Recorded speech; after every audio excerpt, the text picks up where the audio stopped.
Hello guys, আসসালামু আলাইকুম। It's me Shifa Firoz and welcome to my mini blog. আর আমার ভিডিও ক্লিপগুলো দেখে আপনারা অবশ্যই বুঝতে পেরেছেন আমি ঠিক কোথায় গিয়েছি।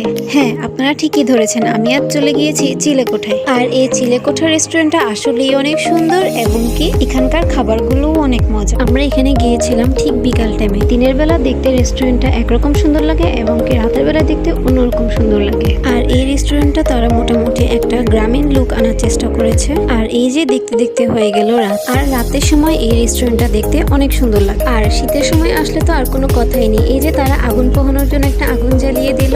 ফ্যামিলি এবং ফ্রেন্ড সার্কেলদের সাথে গেট টুগেদারের জন্য মোটামুটি একটা ভালো একটা সুন্দর প্লেস হচ্ছে চিলেকোঠা। এবং কি এখানে ফটোশুটের জন্য কিছু কিছু ফটো কর্নারও রেডি করা হয়েছে এবং এই দোলনাটি অনেক সুন্দর।